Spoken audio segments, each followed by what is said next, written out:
Ayan mga kamangyan, isang mapagpalang umaga. Bali may mga bisita tayo ngayon dito na nas taga-malayong lugar.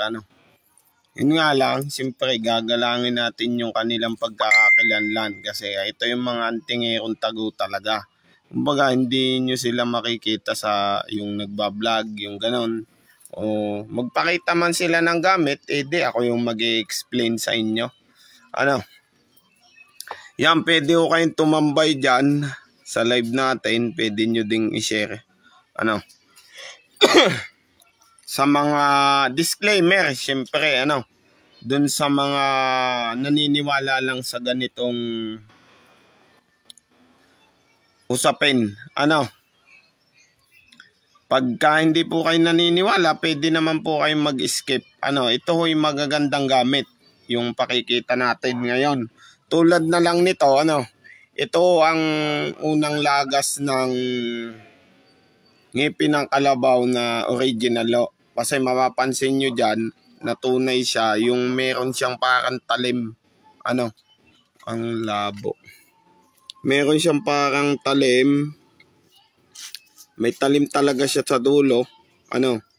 Tapos yan nga, yung proseso ni Ding Rabino dito, siyempre pipiraso ka lang dito nung kaunti. Hindi naman totally, babaon nyo yan sa bayawang nyo ng ganyang kalaki.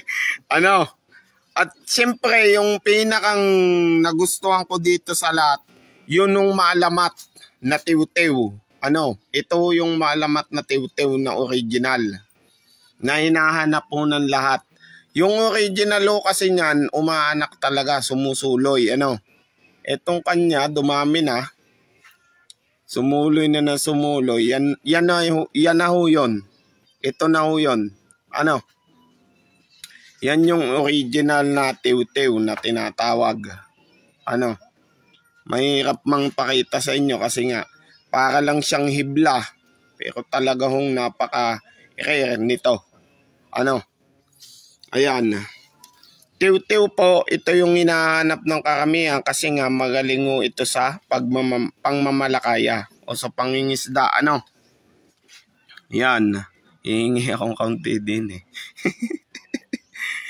Tapos mga kamangyan, isa sa pinakang mahirap ding makita o yung matagpuan, yung sakugon, yung mutyanon na sinasabi na pag daw nagsilab ka ng kugunan, yung kung alin doon yung matitira na kugon, kumbaga, kugon, alam natin pag tuyo yan.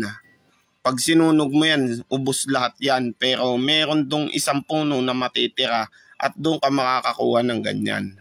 Ito ay sumusuloy, humahaba.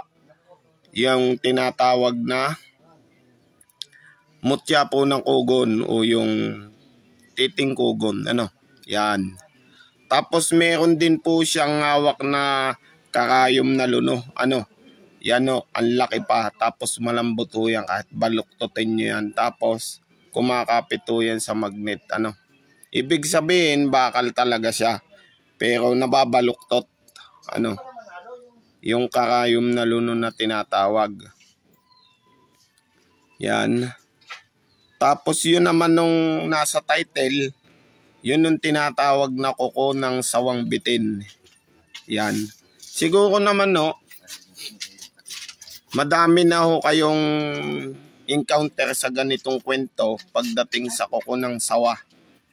Na kinuha ng buhay talaga yung sawa. Hindi nyo naman pwede na kailangan pag kinuha nyo yung kuko niya, alpasan nyo yun. Tapos yan, meron siya ditong lumang susi at antigong medalyong beri nagpapasuso at pagkabuhay. Buo pati siya at yung kanyang pagkamedalyon ay masasabi nating original pa kasi sabi ko sa inyo maliliit yung sulat niyan, yung original niyan. Tapos yung susi tanso, sinauna. Meron po ding batubalane na asol. Yan. Ito, narinig nyo na yung paliwanag dyan narinig nyo na yung paliwanag dyan ni Tatay Ding Rabino. pagdating po sa paggamit ng Batubalaning Asol. Tapos meron silang pinakita din dito na medalyong Corona Clavo na baliktad yung mata. Mapapansin nyo, baliktad talaga yung mata niya. Tapos Antigona sa sobrang gamit na ng may-ari. Tapos yung maganda pa niya, nakaayon yung butas niya. Tapos ito, kalimitan, yung obserba ko sa Corona Clavo, mga kamangyan, pumapasa talaga siya pagdating sa pagsubok. Ayan. Ito yung the best dyan eh. Yan. Yan, tiw-tiw na yan. Yan, para makita nyo na malinaw. Yan o yun. Yan o yung tiw-tiw o. Yan. Yun o yung anak, yung isang maliit na suloy na yun. Tapos ito yung kuko ng sawang bitin. Ito, makukuha nyo sa may bandang pita ng sawang bitin. Kasi pag napulupot o yan sa tao man o sa hayop, nauuna yung buntot niya kasi ito yung tumutusok. Yan. Meron din siyang trabungko ng kobra at saka yung libo ng kabibe na maliit. Tapos ito yung sabi ko sa inyo na palatandaang buhay yung kinuha na ng ngipin ng kalabaw. Yung kita nyo yung dulo, parang may suloy pa. Tapos ito, yan, may butas.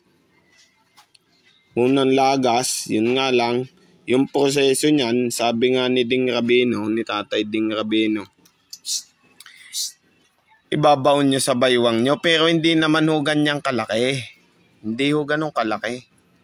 Maano lang, makukuha lang kayong kapiraso. Sabi nga niya, tuwangan yon, magkabilay tagiliran ng may baywang.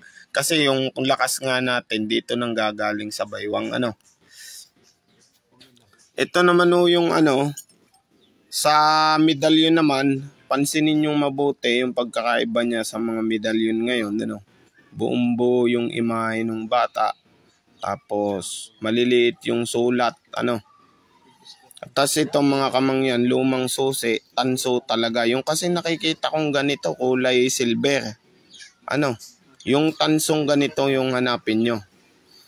Wala brother o kayan, walang orasyon dyan. Basta tama yung proseso ng pagkuha mo dyan, mapapagana mo yan, wala namang orasyon yan. Ito na yung hinahanap nyong yung tiw-tiw na hinahanap nyo. Yung sinasabit lang sa kawil. Yan o yung mga gamit na dala nila ngayon. Hindi ko lang alam kung meron pa. Baka ayaw lang talagang ipakita. Ayan mga kamangyan. Bitin yung live kasi 20% na lang yung battery natin. Hindi ko kasi alam na may dadating dito. Ayun, mutyanan lang ka. Meron din. Tapos dalawang medalyon. Pero hindi ko pa alam yan kung pinalilimusan. Tatanungin ko pa sila mamaya pagkatapos ng live natin. Pero tatapusin na natin yung live natin. Gawa ng lobat na ako. Mamaya na uling hapon. God bless po sa lahat at shoutout po. Salamat sa mga tumambay. Slow ko ng connection. Ang hina ng signal.